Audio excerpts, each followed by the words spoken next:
Hey, Composing Gloves here, and today I want to talk to you about creating an atmosphere, specifically how I went about creating this atmosphere in this little track that I have created. We've had a couple of videos on the effects, the bass, all those things, but there is a pretty cool atmosphere that I'm a big fan of. This kind of atmosphere, I actually have a lot of beats with this in it. I just generally don't publish them. I don't know what the deal is, but anyways, this is the sort of atmosphere I'm talking about.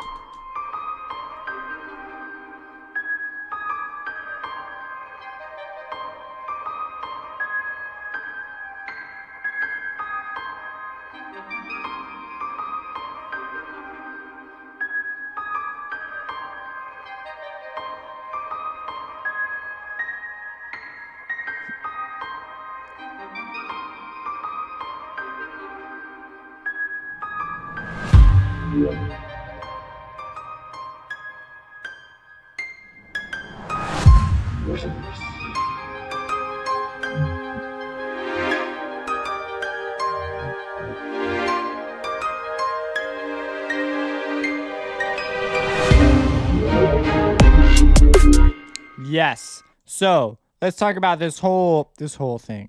So when you're creating atmosphere, right? This is one of the 5 aspects of the song. Your sound. We talk about this. We talk a lot about this in approach to beat writing, beat making, whatever. An approach to beat making, I think, is what I called it. Writing a beat. So first, I have to ask myself, what is the atmosphere? And I want this sort of surreal realization atmosphere, an atmosphere where you are coming to a conclusion. And so first I wrote out this piano line, and I had to pick a sound though that I thought really worked well.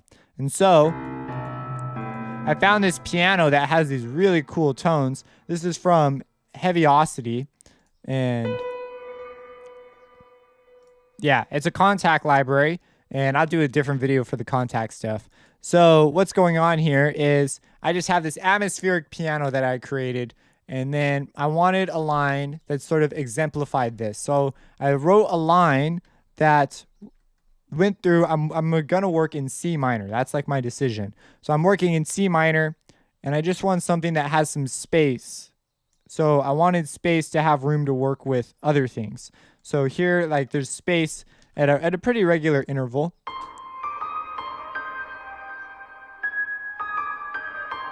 And I'm like, cool. I wrote out my melody. I'm also moving quite a bit slower. It really works well at a slower tempo. And then I said, all right, I need something to put in there. And I just like heard these little like clarinets and flutes and things just in the background. And I'm like, oh, I got to figure out a way to do that. So what I did was I grabbed a clarinet. This time it's from Spitfire Audio, the woodwinds, symphonic woodwinds, I believe is what it's called. And I chose the solo clarinet, and here I have very subtle velocities, and they sound so good. And I'm running down, okay, so this is like some theory here for you, but essentially I want to go from a G to a C, and I want some passing tones that also sort of make sense chordally. So I say, okay, here's my G, here's my C. I know I'm in C minor, so I go C, D sharp, which is in C minor, D, which is also in C minor, then to C. And I say, okay, that's cool, but I need chords now. And so, but it's not a full chord. They're dyads, 2-note chords. So I said, let there be a C, because that's a 5th. So this outlines the chord. A D sharp, a D sharp, that's super weird to think about in C minor. An E flat to a B flat. So this is the 7. Which is a really cool thing. And from the 7, I pull to a major 5. This is all happening so fast, though, they don't really play the roles that you would. They play a movement role, okay? So it's moving down, and I want a harmony that fits. But because of these roles they usually play, and because it's happening so fast, it sounds good. That's like translation, sounds nice, transmits the emotion I want. So, okay, cool. And I follow that same sort of scheme for these other things. Here I add in an upper line though, right? So at the beginning, these are just sort of like color tones that happen. But once we reach over here, it goes do do do do, and then do do do do do do do do do do. So this is a ostinato. It is a repeating phrase that goes repeatedly through the piece, and I change up. I have variations, so like I go do like one of those, and then I go back to the downward phrase, and it builds up. This is a little bit more confusing to explain than I thought, but essentially at the beginning, I have those little rings, and because I've heavily delayed and reverbed it, so my clarinets before, where are you? Let's just solo that. Okay, so the clarinets are going to this delay send. If I get rid of it, it's still okay, but it does not have the same effect. So I have this send set up by default. It's just a reverb going into a delay. And it does that, and it's freaking awesome. I use it all the time for stuff when I want this. So, okay. So through the various chords, we do it one more time because I have a second phrase that occurs, and I wanted 8 bars, so I did 8 bars. And then we reach this point where we bring in our new piano. So I'm going to do a transition. So I give myself 4 bars for this transition. And then for phrase 2, I bring in some high woods, and I allow the mystics of the flutes and clarinets. They're just these mystic instruments. That's when I reach this part. And there's a lot of movement. It's like something is growing. We just went through this transition phase with the piano, and it allows just this mood to really emerge. And I talk about this transition in the effects video because I consider it more of an effect. So and there's also sort of like this bass is sort of happening. There's just a lot of thoughts that are going on. So let's look at this section. So here, just listen to the way the clarinets and the way the flutes and clarinets create this atmosphere as we approach our drop.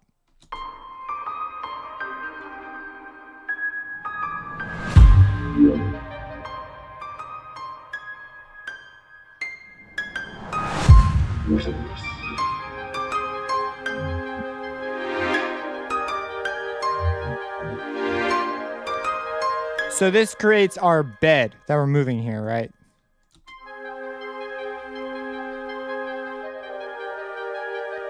So these are my flutes, and the flutes are going through a chord progression that slowly progresses up to a C minor chord so that we can resolve, and then we go into our thing. So the thing about a beat like this is these sorts of things sound resolved before you get to your most interesting part. Usually in music, you want to sound really unresolved before your most interesting part.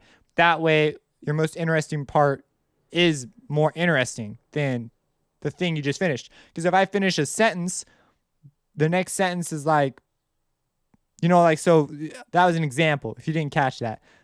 So I stopped my sentence and you said, what comes next? So if I were to be talking and then you want to know what comes next. But if I finish my sentence, then there's nothing left to say. There's an example. So here I finish my sentence, and it's a little counterintuitive, but that's the way this goes. Because what we're going to do next is not meant to be compelling in a what's gonna happen sort of. It's almost stressful. Like, what are you gonna say? This is a laid back, just sort of a mood. Like, I have finished what I'm gonna say, and I'm going to do something new now. And so it's a different way of doing things. So that's what this is doing. And then I just really love these flutes.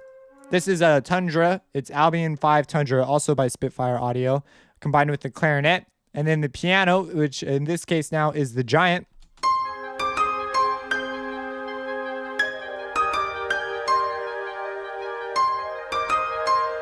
So they're just really subtle things. And then we have our bass, of course, talking while this thing goes on.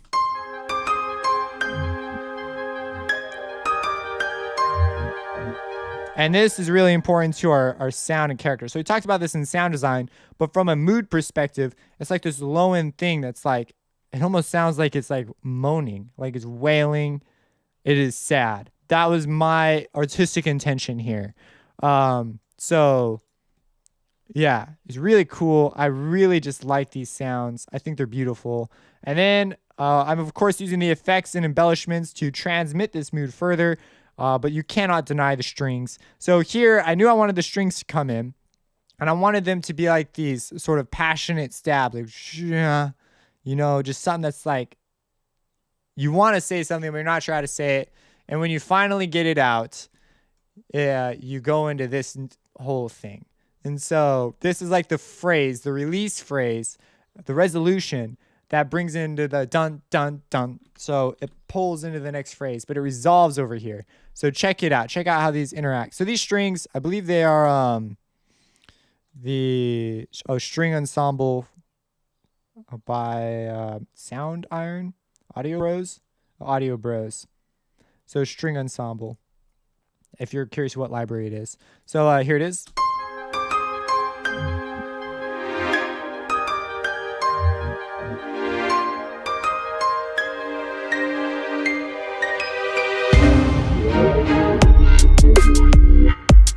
And now I'm missing the strings here. So that sounded a little strange because it didn't have the little rise in.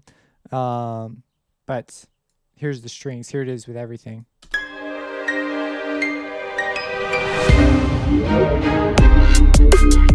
So yeah, again, our point of resolution is here. This is starting a new phrase that leads into this. So this is sort of doing that sentence thing I was talking about earlier, but the resolution still occurs early. But here's another interesting thing. These are staggered resolutions. So the resolution on the flutes happens here, but the resolution on the strings happens here, but the flutes are gone at this point.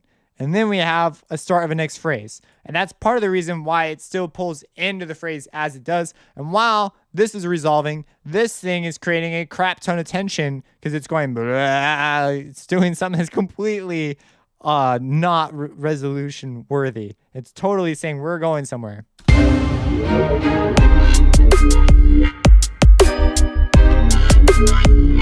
And that's why it works. So once I have this going on, so I have established my mood, it's atmospheric, we've got meaningful transitions, cool sounds, there are conversations happening, there's like on multiple levels. We have these guys down here doing their own thing. This is progressing towards something that complements this. Well, this is actually complementing, the strings are complementing the winds. Our phrase is progressing. The phrase is actually part of the phrase too. But there's so much going on, I don't want to introduce anything really crazy here. In fact, I could reduce this and it would still be very interesting. Our bass is becoming a thing and it's conveying the content. We have our effects creating the...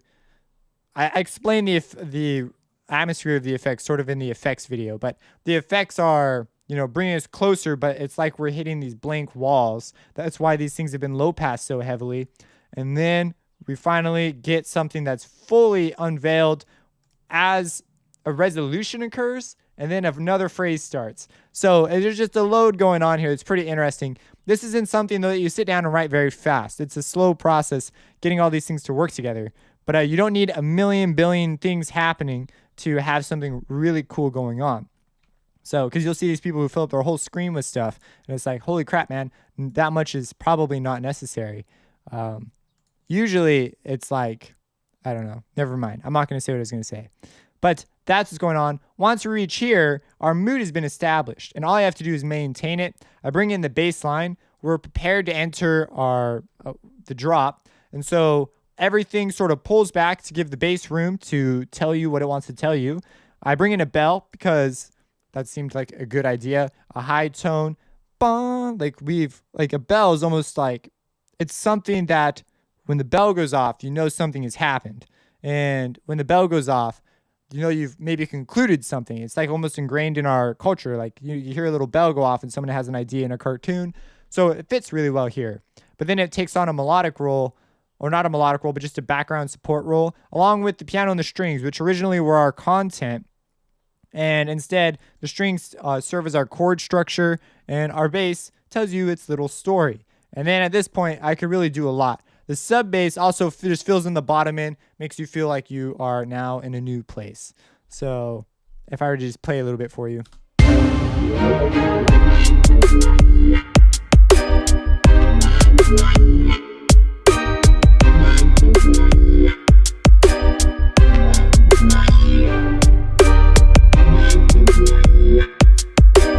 And the da-da-da-da in the bass is almost like a call and response. So it like says something with the bass, and then it goes dun dun dun dun, and then a new thing. So it's like a rhythmic call and response right here. So it's kind of cool. But anyways, that's the atmosphere of this track. That's how I went about doing it. I think I'm gonna do one more video just on the contact libraries, and then that will be the end of sort of this. I'll probably continue and develop the track. But yeah, if you have any questions, let me know. Subscribe, support me on Patreon, and have a blessed day.